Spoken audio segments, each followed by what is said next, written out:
Hey guys, so today I want to talk about what makes a bee a bee. In fact, this is one of the most common questions I get. When I talk to people, they say, what makes that a bee? Why is that not a wasp? Or why does this fly look like a bee? And people often send me pictures of flies saying, what kind of bee is this? So I want to talk about what's the difference between bees, flies, and wasps. And then I want to introduce you to some of the cool bees that you might see in your own backyards. So, what is a bee? Well, I've talked about some of this in my TED Talk. You can see the clip to it right here. Click on that link to see the TED Talk. It's really awesome. If you've already seen it, maybe this will be a little bit of review for you. If you haven't seen it, go watch it. So, what makes a bee a bee? Well, lots of people think of a lot of different things when they think of bees. Here's some of the pictures that I put together of what people think of. The reality here is this is the only bee on this slide. The other things are flies and wasps and stuff like that. So, how do we know if it's a bee? Well, let's start with the easier examples. What's the difference between a bee and a fly?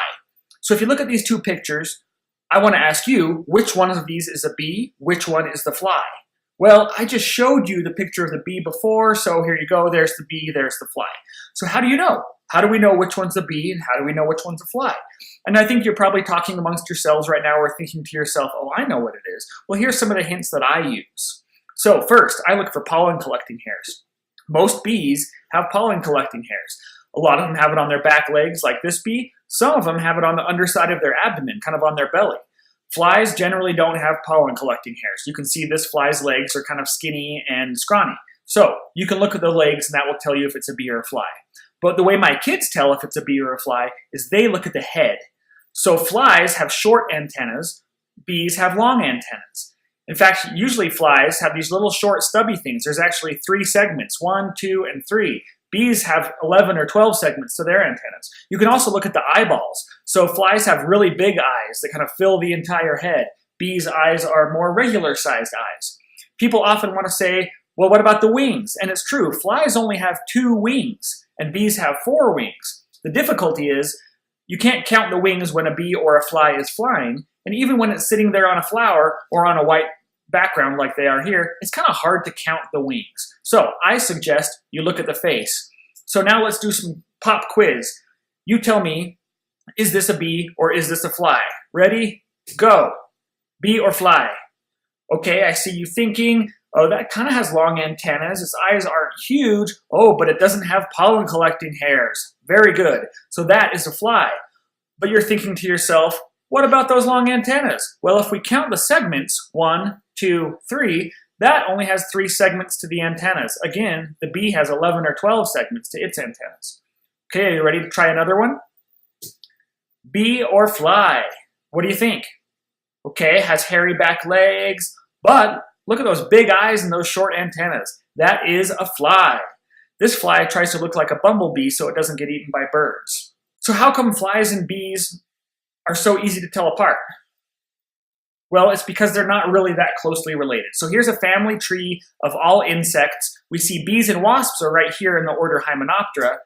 Flies are down here in Diptera. So they're distant cousins, and they really have a lot of physical differences between them. But let's look closely at the Hymenoptera. Bees and wasps, how do we tell them apart? Well, if we zoom in here, the reason it's hard to tell bees and flies apart, bees and wasps apart, is because they're close relatives. Here's bees down here at the end of this family tree, and then we have the wasps and the ants and other Hymenoptera up here at the top. So really, bees are just specialized kinds of wasps. They're just wasps that evolved to be pollinators, or pollen eaters, I should say.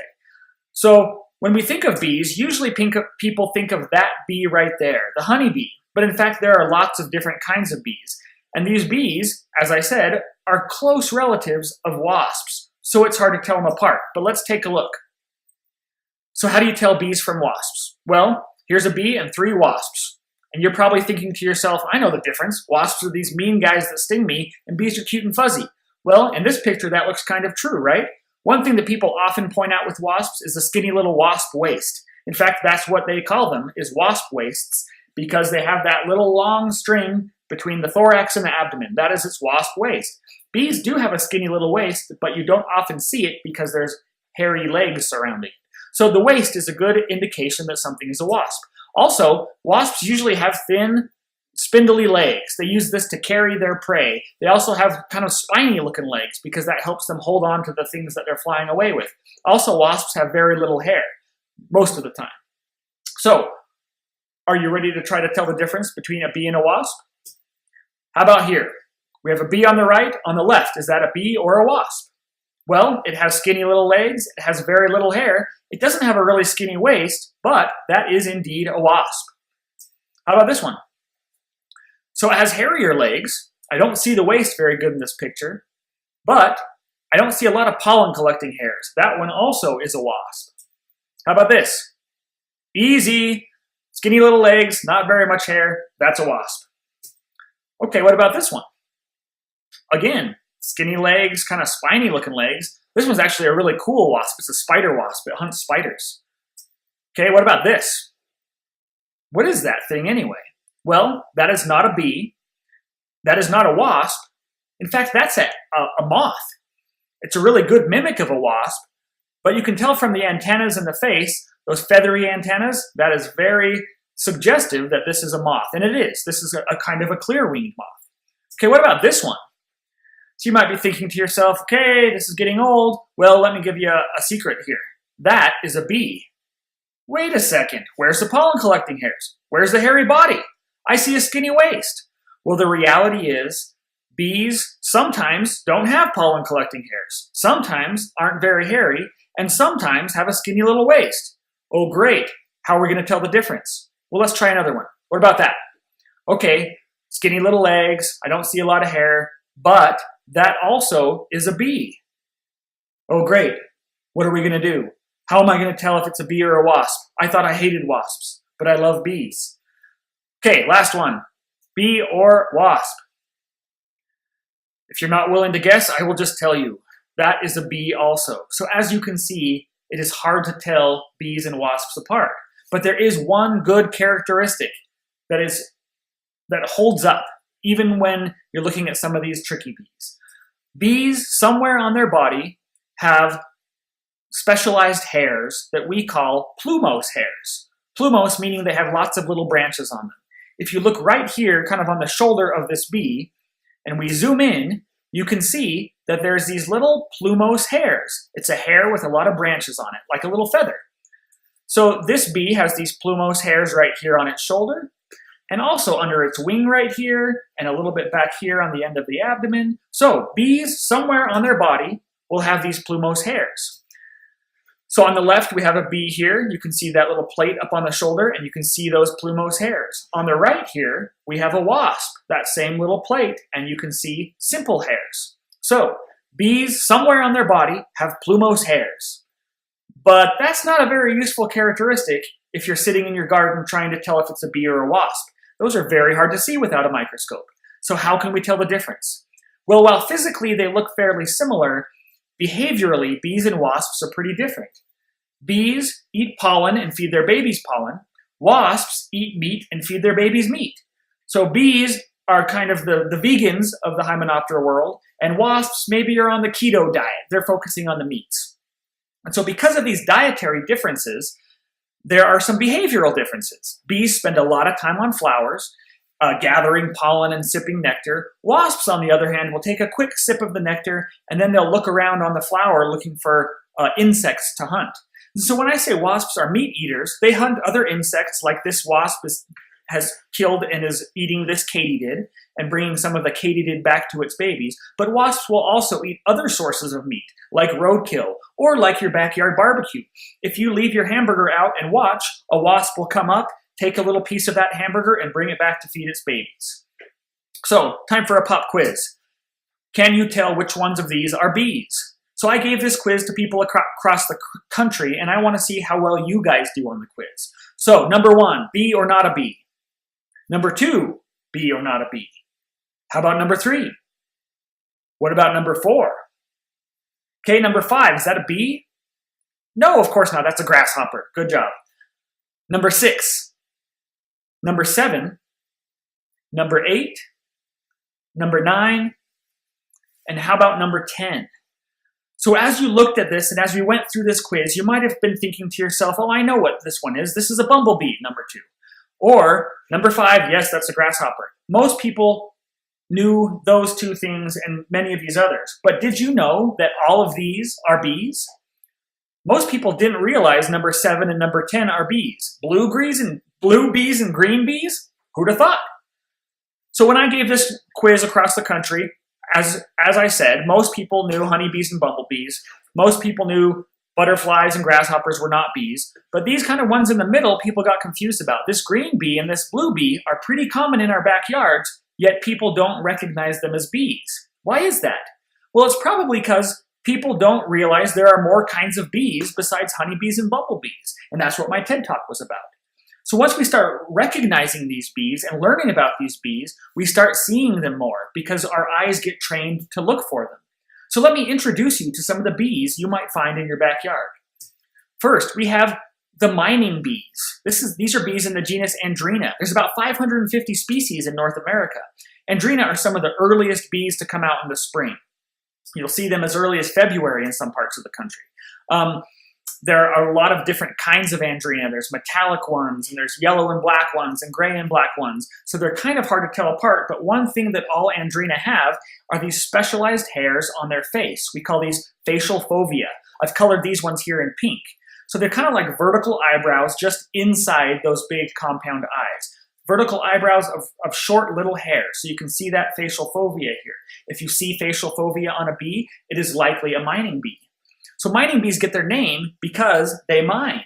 These are solitary bees. They live by themselves in a hole that the female digs. So she digs a hole, it's a long tunnel, then inside that hole she makes little rooms, and each room she puts pollen and nectar in and lays an egg. So there's no queen, there's no hive, there's no worker bees, and there's no honey involved. But these are the mining bees. They're good pollinators, especially of some of our early blooming trees, like apple trees and peach trees and things like that. One of the relatives of the mining bees is my favorite kind of bee. Perdita is the genus. I call these the fairy bees. These are really teeny little bees that kind of hover around bushes and you almost don't even notice them, like they're invisible, kind of like a fairy. Get it? There's over 600 species in North America, and they're really cool looking. You got these yellow ones and these dark ones, and they carry lots of pollen. In fact, some of these fairy bees can carry as much more pollen than their body weight. So they're tough bees. But the reason they're my favorite is because they're some of the smallest bees in North America. Here is a medium-sized Perdita sitting on a quarter. So the smallest Perdita is about half the size of this one. It's about the size of George Washington's nose on that quarter. Those are cool bees. You'll see them most often in the desert Southwest. A lot of these fairy bees like it when it's 100 degrees or more outside. You don't see them as often up in the mountains or in the eastern United States. Another bee that's pretty cool that you'll probably run across in your yard are the digger bees. These are in the genus Anthophora. So digger bees are kind of big and hairy and loud, buzzing bees. They look a lot like bumblebees. There's about 50 species of them across North America. They're from tan to gray to black. And so while they look like bumblebees, they act different than bumblebees. They're really fast flyers and really agile, so they dart around your flower garden. And the bumblebees are kind of more slow moving and they kind of bumble around. Another way you can tell the digger bees from the bumblebees is their back legs. Digger bees have these thick hairs. We call these scopal hairs. They're the pollen collecting hairs. Digger bees have this big brush of pollen collecting hairs on their back legs. Often this big brush is light colored hairs, even when the rest of the bee is dark, like this digger bee here. So why do you think they're called digger bees? Well, it's because they dig. All digger bees nest in the ground. They're solitary, so they dig their own nest. Sometimes you'll even find them nesting in a mud bank, like on the side of a riverbed or something like that. But digger bees are pretty cool bees that you'll probably see in your backyard.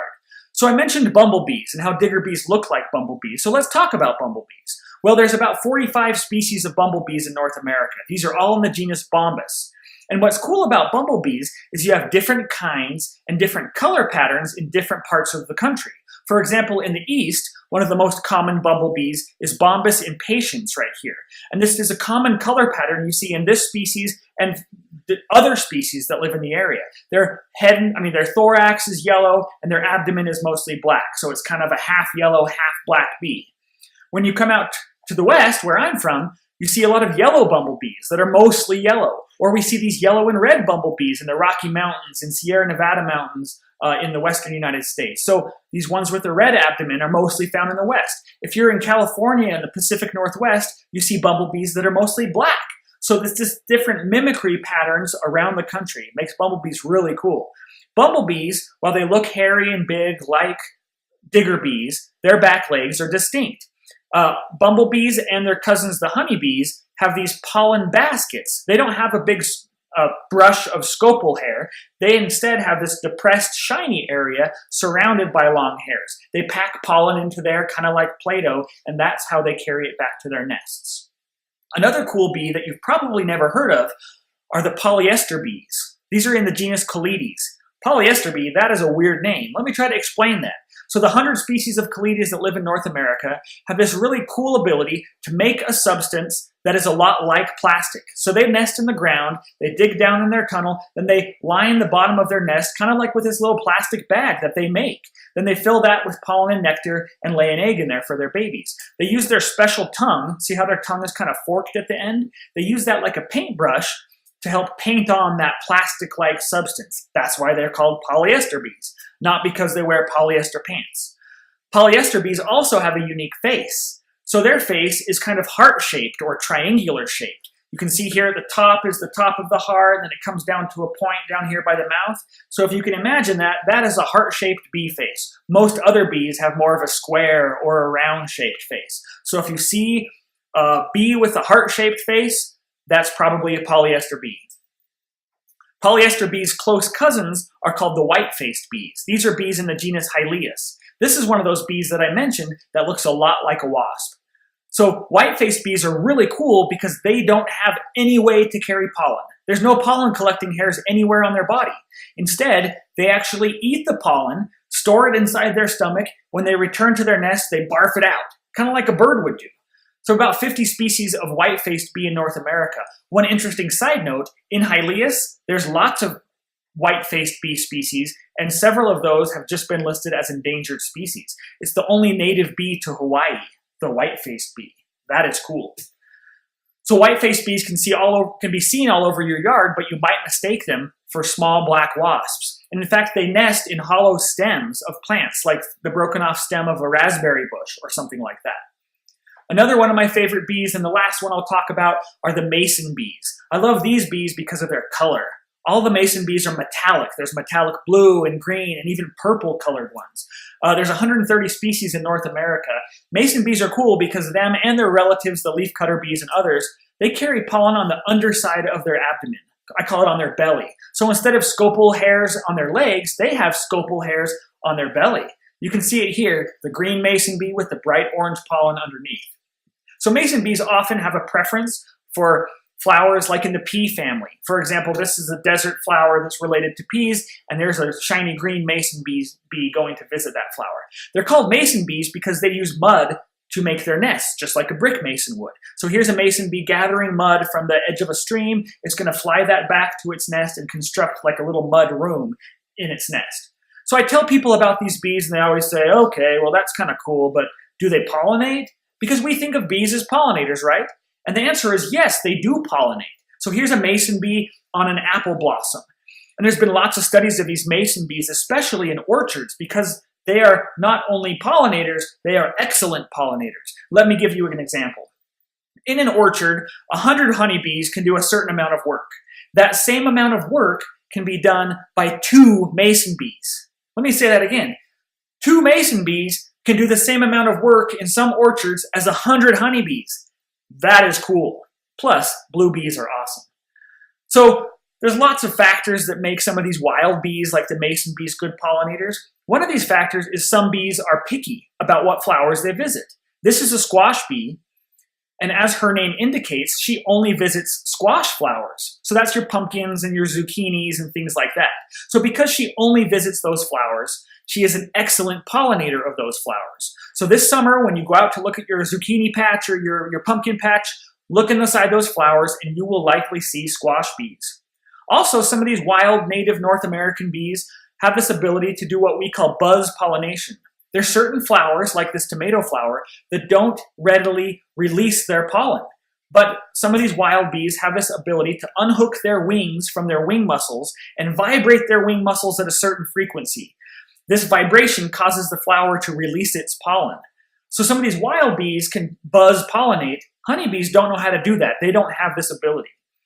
So hopefully you've learned a little bit about some of these bees you might see in your backyard. You might have tons of questions, and I wish I could answer them all for you. But feel free to contact me online, and I will try my best to answer them.